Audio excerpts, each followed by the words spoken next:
ব্র্যান্ডের bag famous কিনা জানি না, বাট প্যাকেজিং আমার কাছে খুব ভালো লাগে। মানে কাউকে যদি গিফট করতে চাই একটু মুখ থাকবে মানুষের সামনে, এত সুন্দর একটা প্যাকেজিং এর মধ্যে হচ্ছে আমরা ব্যাগটা পেয়ে যাচ্ছি। সো আমরা একটু ওপেন করি, অ্যাজ অলওয়েজ লাইভে আজকে আনবক্সিং করবো। এখানে ওকে, সো এটার সাথে আবার সেম আমরা একটা ডাস্ট ব্যাগ পেয়ে যাচ্ছি। সো লেটস সি একটা ব্ল্যাক কালার প্যাকেজিং এর ভেতরে কি আছে। সো আমরা হচ্ছে বক্সটা রেখে দিই অ্যান্ড একটু দেখি। 1 2 3, ওয়াও, একদম ব্ল্যাক কালারটা বিউটিফুল একটা ব্যাগ পেয়ে যাচ্ছি। সো ক্লাসিক না, খুবই ক্লাসি একটা ব্যাগ পেয়ে যাচ্ছি। আই এম শিওর এটা আমার লাগবে।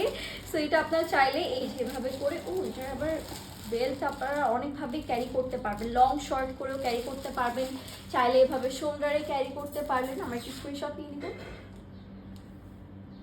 ওকে, সো হচ্ছে এইটার টেক্সচারটা আমি যদি একটু ক্লোজলি দেখাই, এই ব্যাগের টেক্সচারটা দেখবেন বিউটিফুল, একদম যে ব্ল্যাক কালারের মধ্যে থাকছে। এটা ব্র্যান্ডের নেমটা এনগ্রেভ করা আছে। These are copy bag. So আপনারা যারা একটু রেগুলার ক্যারি করার জন্য ব্যাগগুলো চাচ্ছেন, I think you should go for this one.